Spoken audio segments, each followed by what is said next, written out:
ఆశ్చర్యం ఏంటంటే సార్, మీరు శైలజ గారు ఒక కొంతకాలం అవకాశాలు రాలేదన్నారు కదా! ఆ టైంలో ఇంత పెద్ద లెజెండ్, దిగ్గజం బాలు గారు ఇండస్ట్రీలో ఉన్నారు. చాలామందికొచ్చే ప్రశ్నే ఇది. వారొక 2 మాటలు చెప్పేస్తే అయిపోతుంది కదా! ఒక నలుగురికి చెప్తే అని. అది బహుశా వారి ప్రిన్సిపల్స్‌కి వారు ఎవరిని ఎప్పుడు చరణ్ గారినే ఆయన ఎప్పుడు కూడా ఎప్పుడు పాడిచ్చు అని చెప్పరమ్మా, చెప్పరు. చెప్పరు. చెప్పరు. అలాంటిది సార్‌ని తెలిసిన వాళ్ళందరికీ తెలుసు. కానీ ఈ ప్రశ్న రాక మానదు. వస్తుంది. బట్ ఆయన కూడా ప్రాక్టికాలిటీ కోసం. ఇప్పుడు విచిత్రం ఏంటంటే అమ్మా, ప్రశ్న ఎప్పుడు వస్తూనే ఉంటుంది.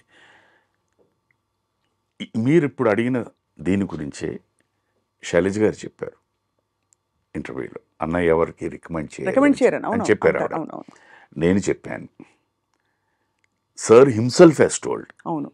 నేను ఎవరికి చెప్పనండి నా చెల్లెలు పాడుతుందని, ఎందుకంటే వాళ్ళకి తెలుసు పాడుతుందని. అవునవును. అవును. బాగుంది, కేపబిలిటీ ఉంటుంది, వాళ్ళే పిలుస్తారు. బట్ నేను అన్నగా వ్యక్తిగా ఏంటి, నా మ్యూజికల్ ట్రూప్స్, నా కాన్సర్ట్స్లో నా చెల్లెల్ని తీసుకెళ్తున్నాను. ఇంతకన్నా ఇంకా ఎక్స్ప్లెనేషన్ ఏం కావాలి చెప్పండి. అది కరెక్టే సార్. అది కరెక్ట్. అంటే ఇది ఎందుకు సార్ అంటే ఏదో టాలెంట్ కోసం అని కాకుండా ఒక బేసిక్ ఒక కెరియర్, ఒక జీవిత సమస్య అయినప్పుడు దాన్ని మీరు ఎలా ఎదుర్కొని ఉంటారా? ఎన్ని ఆపర్చునిటీస్, ఎన్ని ఆప్షన్స్‌ని ఎక్స్‌ప్లోర్ చేసి ఉంటారా? 7.5 సంవత్సరాల పాటు అంటే చిన్న విషయం కాదు కదా సార్. ఎలా ఎదుర్కొన్నారు సార్ అప్పుడు మరి? దట్ ఈస్, నేను అగైన్ ఇక్కడ కూడా నేను పాజిటివ్గా ఎలా తీసుకుంటానంటే, ఇప్పుడు both of us cinema industry, నేను ఆ టైంకి రికగ్నైజ్డ్ యాక్టర్, తను కూడా రికగ్నైజ్డ్ సింగర్. ఇప్పుడు మా ఇద్దరు ప్రయాణం ఎలా తీసుకుందాం, ఆన్ వన్ సైడ్ తను బిజీ, నేను బిజీ, ఓకే, కలయిక are the spending of time చాలా తక్కువ ఉంటుంది. ఇవాళ మా ఇద్దరికి ఉన్న ఈ అవగాహన ఆ రోజు ఉండకపోయిండేదేమో. ఆ పని లేకపోవడం వల్లే ఇంత అండర్స్టాండింగ్ వచ్చిందేమో. మనిషికి ఎప్పుడు ఎవ్రీథింగ్ స్మూత్గా ఉన్నప్పుడు ఏ ప్రాబ్లం ఉండదు. కష్టాలు వచ్చినప్పుడే నిజ స్వరూపాలు బయటకు వస్తూ ఉంటాయి. అది గనక నువ్వు బ్యాలెన్స్ చేయగలిగితే లైఫ్ ఇస్ స్మూత్.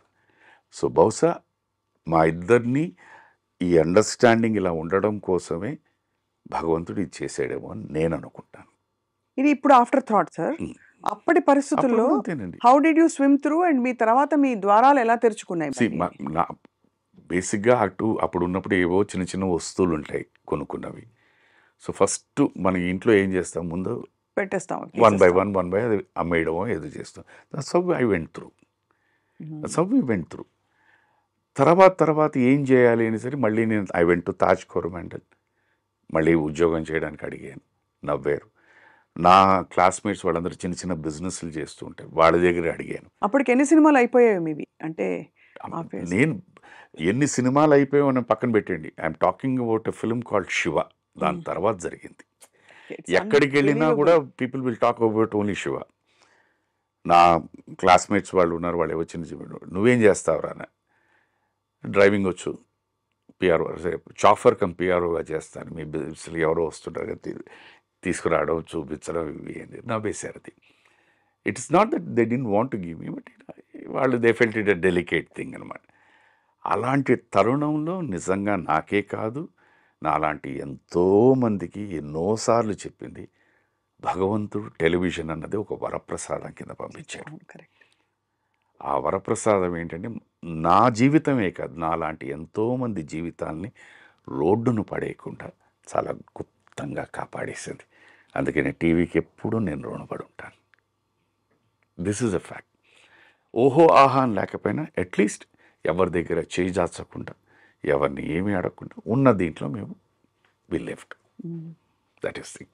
ఇది ఫ్యాక్ట్ దీంట్లో. ఎందుకంటే నాకు ఇప్పుడు మీరు ఇందాలు అన్నారు, నేను సార్ దగ్గరికి వెళ్ళి నేను అడగచ్చు, నేను కాకపోయినా ఓకే నాకేదో నామోషి అనుకుని పక్కన పెడతా, తను అడగచ్చు. సార్కి పరిస్థితి తెలియదు, బట్ ఆయన కూడా పెద్ద మనసుతో నేను ఏమైనా హెల్ప్ చేయనా అని అడిగితే వీళ్ళు మనసులు నొచ్చుకుంటారేమో అని ఆయన అడగలేదు. మేము కూడా ఎందుకు అని చెప్పి ఆయన పరిస్థితి, ఆయన సంగతి మాకు తెలుసు కనుక వెళ్తే it is very easy. But వద్దు. మా ఇద్దరి భావన ఎలాంటిదంటే, ఒక్కసారి చేయి జాచితే అది అలవాటు, అది జబ్బు, అది disease, like any other disease. అది అలవాటు పడిపోయామనుకోండి, ఇట్స్ వెరీ డేంజరస్. అది నేను ఇప్పుడు చూస్తున్నాను. ఎందుకంటే నా దగ్గరికి ఎంతెంతమంది వస్తారు, ఐ నో. అండ్ ప్రతిసారి వచ్చినప్పుడు ఏదో ఒకటి చెప్తూనే ఉంటుంటారు. అది అలవాటైపోతుంది. ఐ ఫీల్ హ్యాపీ దట్ నేను అలా లేను. I feel happy. అది మీరు ఎలాగైనా తీసుకోవచ్చు. You take its which ever word you want you can do it, but I'm happy. I live my life. పొదుపు చేస్తారా సార్ ఇప్పుడు కూడా బాగా? అంటే మై ఇప్పుడు మై మై క్యాషియర్ ఇస్ తనేనమ్మా. తనే. పెళ్ళైన రోజు మన్నాడు నేను పనిచేసిన తాజ్ కోరమండల్ హోటల్కి తీసుకెళ్ళి ఇద్దరం కూర్చొని నేనేమిటి, నా అలవాట్లు ఏమిటి, నా ప్లస్లు ఏమిటి, నా మైనస్లు ఏమిటి అన్నీ చెప్పేశాను. I set hence fourth you take care of it. ఏమైనా కావాలన్నా తన్నే అడుగుతాను. తర్వాత ఒక బడ్జెట్ పెట్టేసింది, మంత్కి మీకు ఇంత ఇస్తాను.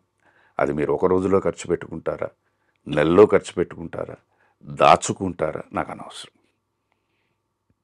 సో మళ్ళీ నేను నెక్స్ట్ టైంకి వెళ్ళినప్పుడు ఇవన్నీ వస్తాయని వాట్ హ్యాపెండ్, అప్పుడు ఆ లెక్కలు అడుగుతూ ఉంటుంది. It's good thing. తను చాలా పొదుపు అమ్మ, చాలా పొదుపు. చాలా right from the day one. మాకు when we were in a very bad state of అఫైర్స్లో కూడా ₹1 వచ్చిందంటే దాంట్లో నుంచి ప్రతి ₹6 5 పైసలు బాబుకి, 5 పైసలు ఇంటి ఖర్చులకు, లేకపోతే 5 పైసలు అమ్మ నాన్నకి, వాళ్ళ అమ్మగారికి నాన్నగారికి, 5 పైసలు మా అమ్మగారి నాన్నగారికి, ఒక 5 పైసలు హెల్త్ గురించి, 5 పైసలు దానాలకి, ఇలా అన్నీ సెగ్రిగేట్ చేసి ఇంత మిగిలిందంటే ఈ నెల మనం దీంతోనే బతకాలండి. సో దాంట్లో ఏమైపోతుందంటే కోరికలు తగ్గిపోతూ ఉంటాయి, అవును, అంతే కదా సార్, అంతే. కట్ అయిపోతూ ఉంటాయి. సో 1 by 1 నాకు రెగ్యులర్గా వన్స్ ఇన్ అవే రెస్టారెంట్స్కి వెళ్ళాలని నాకు ఒక కోరిక ఉండేది. అది మెల్లిగా సో ఆ తగ్గిపోవడం జీవితంలో అంటే ఆ అలవాటు కూడా పోతుంటుంది. దిస్ ఇస్ హౌ తెలిసి తెలియకుండా అది అగైన్ సృష్టి అనండి, మైండ్ అనండి, అలవాట్లని ఇవన్నీ తగ్గిపోతూ ఉంటాయి, మోడరేషన్ వచ్చేస్తుంది వచ్చేస్తుంది ఆటోమేటిక్గా. ఆటోమేటిక్గా. So that is how you to. So ఈ నెల ఎందుకులే, వద్దులే, పర్వాలేదు, నెక్స్ట్ టైం చూద్దామని యూ కీప్ సేవింగ్. సో ఈ నెల సేవ్ చేసిన 5 పైసలు నెక్స్ట్ మంత్కి 5 పైసలు సేవ్ అవుతుంది. That's how she build up. Totally నా ఫైనాన్షియల్ మేనేజ్మెంట్ ఇవాళ మనస్ఫూర్తిగా చెప్తున్నాను, నిర్మోహమాటంగా చెప్తున్నాను, నేను సుఖంగా ఉన్నానంటే తనే 100%. శైలజ గారిని చూసిన వాళ్ళు చాలా తక్కువగా ఆవిడ మాట్లాడినా అందరికీ వచ్చే పదం చక్కని తల్లి అని. అంటే నేను అంత తనకి పేరు పెట్టేశాను, మదర్ తెరీసా అని. అవునా? పలు సందర్భాల్లో ఇక్కడ సార్ ఇంటికి వచ్చినప్పుడు కూడా వారు సార్ గురించి మీకు తెలుసు కదా, కొన్ని డైరెక్ట్గా చెప్పారు, ఇండైరెక్ట్గా చెప్పారు, నీ దగ్గర నుంచి నేను చాలా నేర్చుకోవాలమ్మా అనేసి ఆయన అనేవారు అనమాట.